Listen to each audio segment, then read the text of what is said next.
Dari lo, gue tahu kehidupan manusia itu sangat berarti. Galaksi Carloza.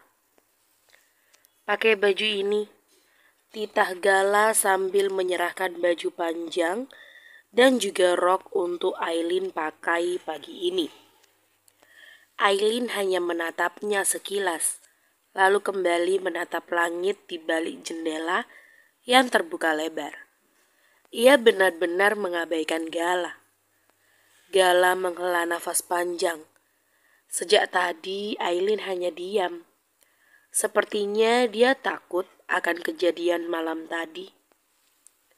Maaf, ucapnya dengan penuh penyesalan, karena telah membuat gadisnya bersedih. Maafkan aku, baby.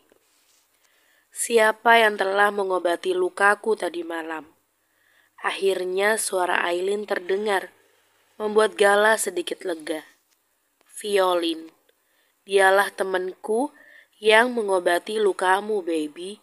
Memangnya kenapa? Dia perempuan. Iya, baby. Dan saat itu juga Aileen lega luar biasa. Ia mana rela disentuh oleh pria yang bukan mahramnya. Sekarang kamu gak marah kan sama aku? Keluar. Sekarang aku mau sendirian, ucap Aileen, namun pandangannya tetap fokus menatap langit. Gala bukannya keluar. Dia malah mendekat ke arah Aileen sambil menggenggam pakaian yang Ganta belikan di mall. Aku akan pergi jika kamu sudah mengganti pakaiannya. Gila, gumam Aileen yang bisa didengar oleh Gala. Bukannya marah, dia malah tertawa. Gadisku memang imut. Aileen mendengus kesal mendengarnya. Baby, boleh aku cerita? Tidak. Tidak berarti iya. Gala duduk di dekat Aileen, lalu menatap kedua mata bening Aileen yang masih fokus menatap langit. Ia cemburu pada langit, karena bisa ditatap tanpa bosan oleh gadisnya ini. Sedangkan dirinya yang tampan tidak sekalipun ditatap. Kamu ingat kejadian 10 tahun yang lalu? Di mana kita masih berumur 9 tahun waktu itu. Mana aku tahu, kita pertama kali bertemu saat kamu dengan brutalnya menyerang orang-orang di jalan sepi waktu itu. Sinis Aileen. Gala melanjutkan perkataannya kembali. Aku saat itu pernah bertemu denganmu saat kamu berada di rumah sakit. Kamu inget enggak? Itu loh, ada seorang anak kecil yang hampir mau bunuh diri 10 tahun yang lalu. Aileen terdiam sejenak, lalu menatap sekilas Gala yang terlihat antusias bercerita. Ya, aku ingat walaupun samar-samar. Gala berbinar, lalu meneruskan ceritanya. Anak itu aku, baby. Waktu itu, Tuan Zargo koma karena berhasil diserang oleh musuhnya. Kata dokter, dia tidak akan selamat. Karena itulah aku ingin bunuh diri. Karena buat apa aku hidup jika satu-satunya orang tua yang aku miliki pergi? Walaupun Tuan Zargo hanya ayah angkat, tapi aku sangat menyayanginya. Tapi berkatmu, aku bisa bertahan, dan Tuan Zargo pun selamat dari kematian. Walaupun sekarang kedua kakinya lumpuh dan masih berbaring di rumah sakit. Jadi jangan cemburu sayangku, cinta aku lebih besar daripada apapun. Aileen malah merinding mendengar perkataan Gala. Bukannya malah merasa tersentuh. Jadi ini alasan kenapa Gala bersikap seperti ini kepadanya selama ini. Jika ia bukan anak perempuan itu, mungkin ia sudah mati di tangan laki-laki ini. Aileen menelan ludahnya dengan kasar. Kenapa? Waktu itu aku hanya memberikan plester padamu dan memberikan penyemangat. Tapi sekarang kamu malah seperti ini. Waktu itu, Aileen ingat. Gala kecil berdiri di atas pembatas rooftop dan di keningnya terdapat luka. Aileen yang kasihan pun memberikannya plester dan penyemangat. Buat apa mati sia-sia seperti itu? Jika di dunia ini masih ada alasan kamu hidup bahagia. Kata Bunda, bunuh diri itu perbuatan dosa besar yang tidak akan pernah Allah ampunkan. Bukannya bahagia karena sudah mati, kamu malah akan tersiksa. Karena bisa saja kamu masuk ke dalam neraka. Aileen terkekeh-kecil tanpa sadar. Ia masih ingat sedikit perkataannya pada Gala kecil waktu itu. Dan dia tidak menyangka anak laki-laki yang ia tolong adalah Gala yang misterius dan menyeramkan ini. Sekarang ia terjebak dengan Gala karena kejadian 10 tahun yang lalu. Entahlah, tapi sekarang aku sangat tertarik padamu, baby. Tenang aja, walaupun aku laki-laki jahat, tapi aku tidak akan pernah berbuat jahat dan melukai kamu. Aku akan melindungi kamu, begitupun keempat sahabat-sahabatku. Tapi tetap saja, walaupun Gala tidak akan berbuat jahat kepadanya, ia masih takut.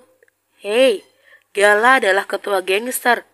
Bisa saja kan, sewaktu-waktu berubah pikiran lalu menyakitinya. Kamu gak percaya sama aku, baby? Gala menunduk sendu, seperti anak kecil. Lalu seketika merubah ekspresi wajahnya dengan penuh binar kebahagiaan. Gala mengambil pisau lipat di saku celananya, lalu menggoreskan ke pergelangan tangannya, membuat darah segar seketika keluar. Aileen yang melihat pun memekik kaget.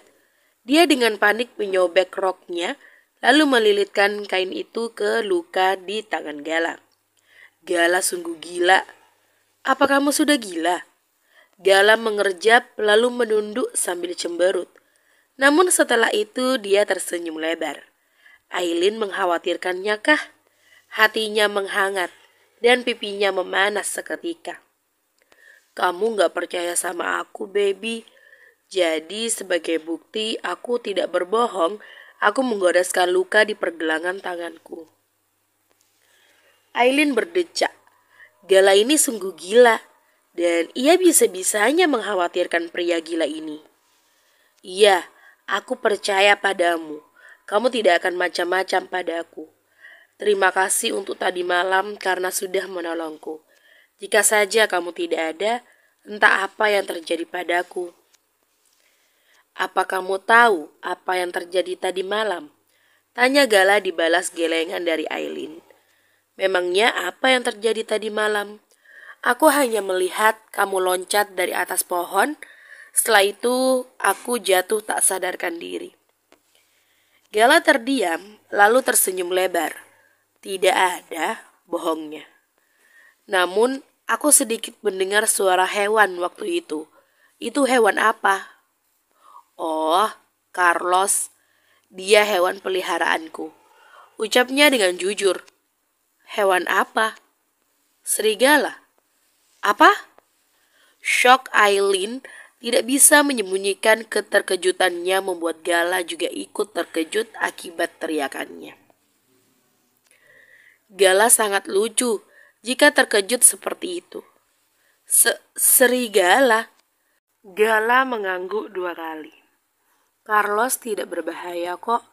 Dia cuma menggigit mangsanya saja. Dia baik dan jinak, tapi kadang hilang kendali. Kecuali pada majikannya, yaitu aku. Aileen menelan ludah. Ia tidak menyangka bisa mengenal laki-laki berbahaya ini. Entah apa yang membuat seorang Gala bisa hidup seperti ini. Tapi yang pasti, hidup Gala tidaklah mudah.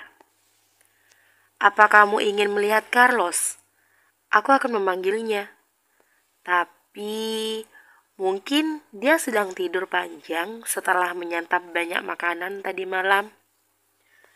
Aileen menelan ludahnya. Makan malam? Apa makanan manusia? Tunggu. Bagaimana nasib orang-orang jahat yang mengejarnya tadi malam? Gala, para penjahat tadi malam ada di mana mereka sekarang? Gala paling tidak suka berbohong pada gadisnya. Tapi, ia terpaksa harus berbohong karena nantinya Aileen pasti akan ketakutan lagi kepadanya. Mereka pergi sebelum berkelahi denganku. Iyakah?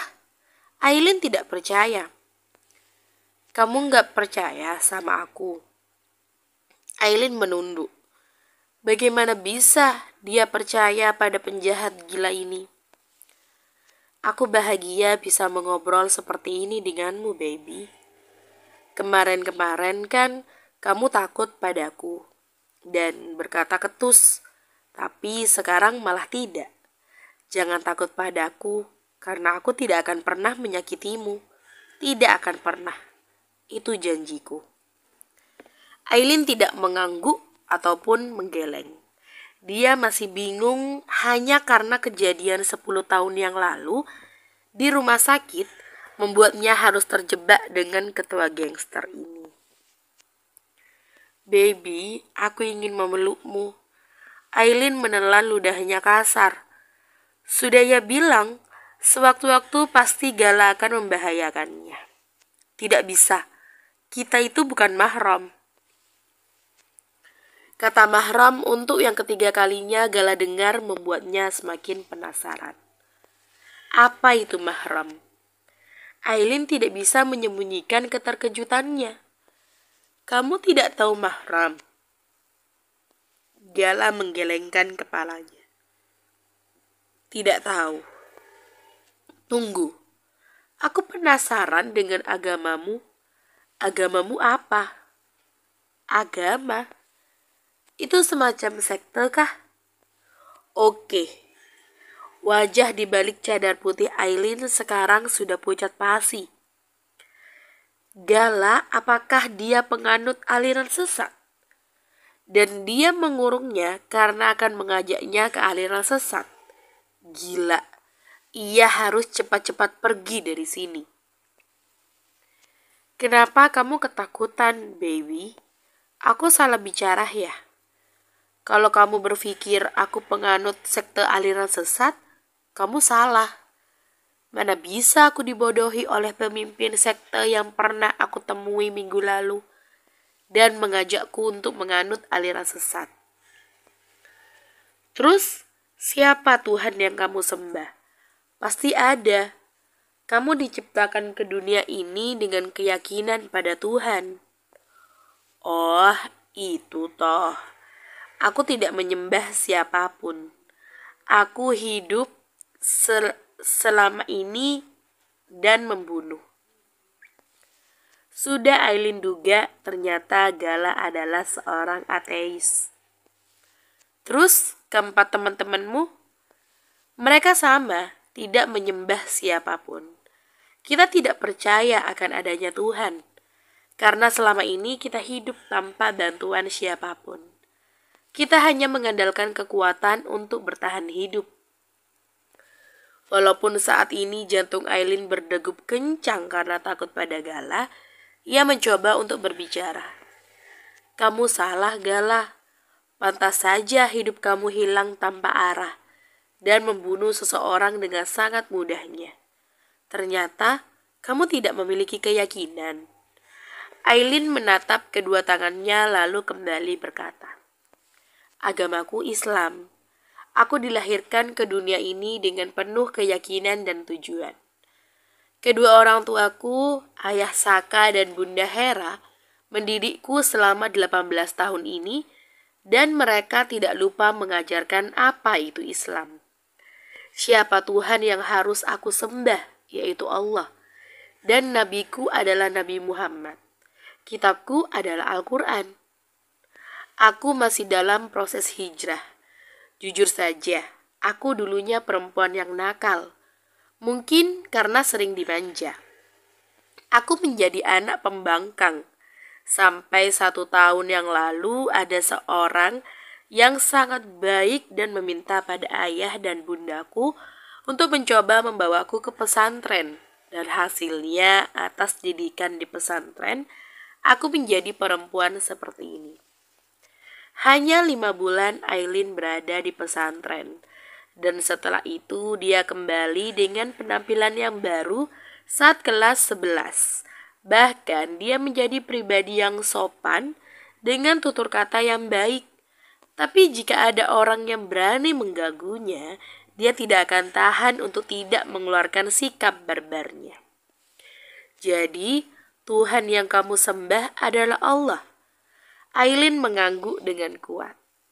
Allah selalu ada ketika aku membutuhkannya. Aku bahagia karena aku memiliki Allah. Satu-satunya Tuhan yang tidak akan pernah menyakitiku, bahkan mengecewakanku. Bahkan Allah jugalah yang selalu ada di saat aku terpuruk. Gala hanya diam sambil meletakkan pakaian milik Aileen di atas pahanya. Kalau mahram itu apa? Aileen terkekeh kecil. Ia seperti tengah menjelaskan pada anak TK jadinya. Mahram itu perempuan atau laki-laki yang masih termasuk sanak saudara dekat, sehingga tidak boleh menikah di antara keduanya. Hubungan mahram dapat terjadi karena 3 sebab, yakni karena keturunan, sesusuan, dan hubungan apa hubungannya dengan menjaga jarak darimu? Potong Gala membuat Aileen kesal karena ia sedang menjelaskan malah dipotong. Kamu bukan mahramku, yang berarti kamu tidak boleh menyentuhku atau berdekatan denganku. Dan harus menjaga jarak 5 meter. Lah, kok gitu? Padahal aku sering melihat ada perempuan laki-laki dan wanita tanpa ada hubungan apapun. Mereka saling memeluk satu sama lain, bahkan berciuman dan juga lebih dari itu. Berarti mereka melanggar larangan yang telah Allah tetapkan. Dan nanti pasti Allah akan menghukum hambanya yang melarang larangannya. Terus, aku harus apa agar bisa berdekatan denganmu, baby? Aku bahkan tadi malam ingin memelukmu karena kamu kedinginan. Untung saja saat itu ada violin. Jadi aku pergi dari kamar ini. Aileen mendengus kesal. Menikah dan menjadikan orang itu istrinya. Istri itu mahram karena nikah, tapi dia tidak mahram karena nasab. Begitu. Berarti aku harus menikahi kamu agar menjadi mahrammu. Kalau gitu, ayo kita nikah. Aileen menatap Gala tanpa ekspresi di wajahnya. Aku tidak akan pernah menikah denganmu sampai kapanpun. Lagi pula, kita masih muda. Dan ingat, jangan pernah mengharapkanku, Gala. Mungkin saja kamu seperti ini karena memang aku adalah penyelamatmu, tapi jangan sampai kamu mencintaiku karena aku tidak akan pernah membalas cintamu, apapun yang terjadi. Karena kamu pembunuh, laki-laki keji yang seenaknya menganggap kehidupan manusia tidak berarti. Dan hampir setiap saat kamu membunuh manusia. Setelah ini berakhir, aku harap tidak akan pernah bertemu denganmu lagi. Tapi itu mustahil, karena kita teman satu kelas. Lanjutnya dalam hati. Karena apa? Tanya Gala penasaran. Tidak ada. Aku harap kamu bisa berubah. Aku yakin dalam dirimu ada sisi kebaikan, walaupun hanya sedikit. Temukan Tuhan yang ingin kamu sembah. Setelah itu, jangan lakukan apa yang selama ini kamu perbuat. Membunuh adalah dosa besar, Gala.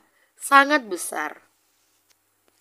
Aileen berdiri, lalu berjalan ke kamar mandi dan menguncinya dari dalam. Tak lupa, ia juga mengambil pakaian yang Gala berikan kepadanya. Aileen tahu Gala pasti bisa berubah. Dia laki-laki baik, walaupun hanya ada sedikit kebaikan dalam hatinya. Tapi Aileen yakin Gala akan berubah. Semoga saja dia tidak salah mengira, karena selama ini Gala sangat baik padanya. Dan ia pun harus membantu dia untuk yakin pada sesuatu, walaupun Gala terus membawanya ke dalam jurang bahaya. Sementara di posisi Gala, dia menatap jendela, lalu menutup jendela itu, setelah itu tersenyum miris, sambil menatap tangannya sendiri. Entah berapa nyawa yang pernah gue bunuh, hanya karena untuk bertahan hidup di dunia ini.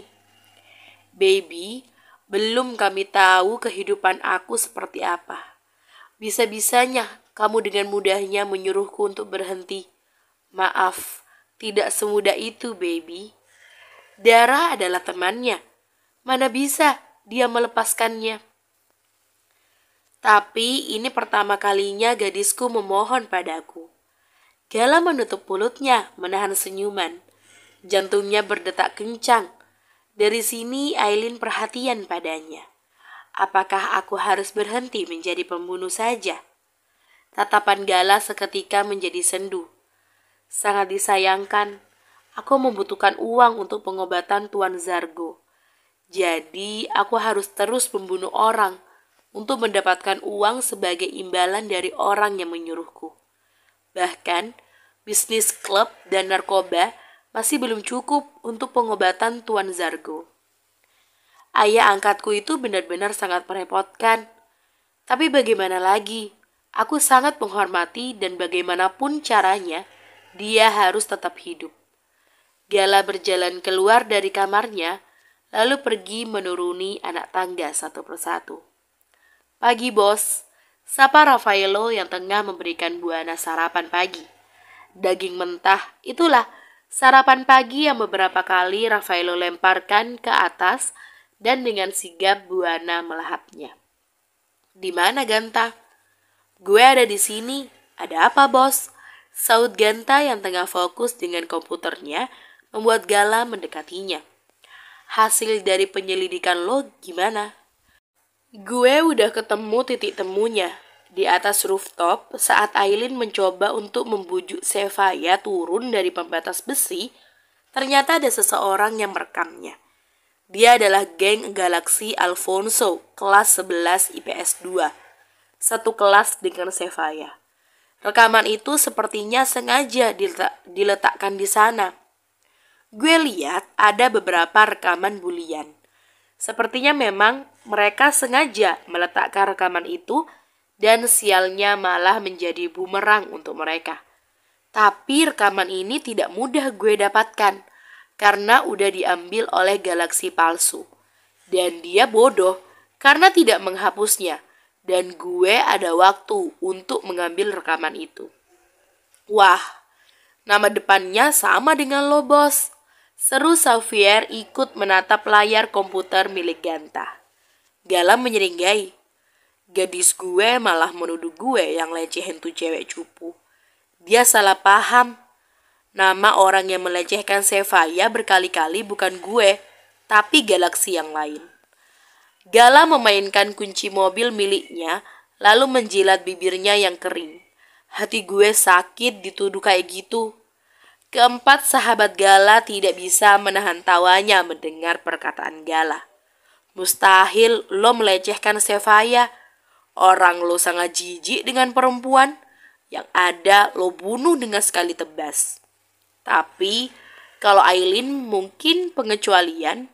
Gue lihat lo sangat melindungi Aileen. Bahkan tatapan lo berbeda saat menatap perempuan itu. Lo bener Xavier. Gue juga heran kenapa bos gak bunuh aja si Aileen. Dia kan tahu identitas kita. Bahkan kalau bos menyebut nama Aileen, pasti ada sedikit senyuman di ujung bibirnya. Raffaello sudah sejelas sejak awal suka melihat ekspresi datar Gala.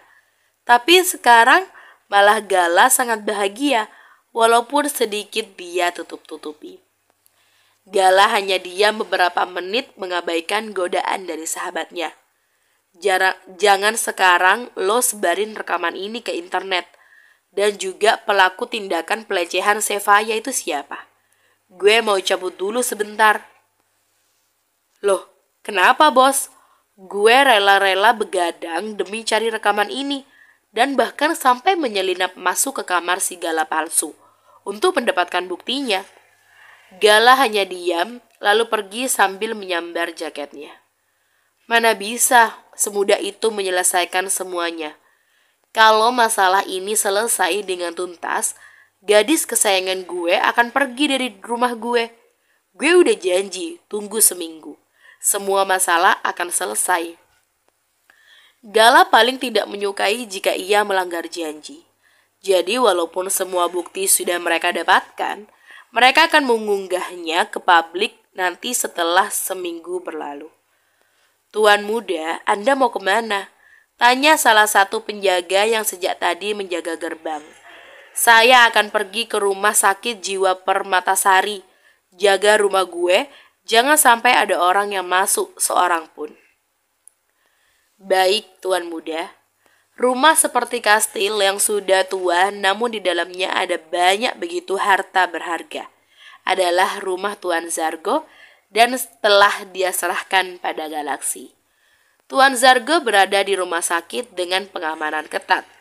Dia sudah tua dan tidak bisa berjalan dan hanya bisa memerintah melalui ponsel saat ia membutuhkan sesuatu, dan Galaksi dan keempat sahabatnya akan siap menerima tugas dari ayah angkat mereka kapanpun dia inginkan. Aluna Zarafia Shanum ya, gumamnya sambil mengegas mobilnya dengan kecepatan normal menelusuri area hutan yang sunyi. Kata Dev, ibu kandung gue berada di tempat menyedihkan itu. Hahaha, sepertinya gue memang pantas memiliki ibu dan dilahirkan oleh ibu yang gila. Assalamualaikum warahmatullahi. Aileen membalikkan kepalanya ke kanan dan ke kiri. Dia sudah menyelesaikan salat asar, dan selama seharian ini dia terus berada di kamar mengurung diri. Mana bisa, dia pergi keluar setelah kejadian malam tadi membuatnya masih takut, walaupun rasa takut pada Galaksi sedikit hilang. Untuk makan pun Raffaello dengan berbaik hati membawanya makanan. Setelah itu dia menutup kembali kamarnya. Setelah berdoa pada Allah untuk selalu melindungi keluarganya dan dirinya, Aileen melepaskan mukena yang menutupi tubuhnya, lalu mulai memakai cadarnya kembali. Alisnya mengernyit saat merasakan derap langkah semakin mendekat membuatnya meremas ujung bajunya dengan kuat. Pintu didobrak dari luar, membuat Aileen berteriak karena terkejut.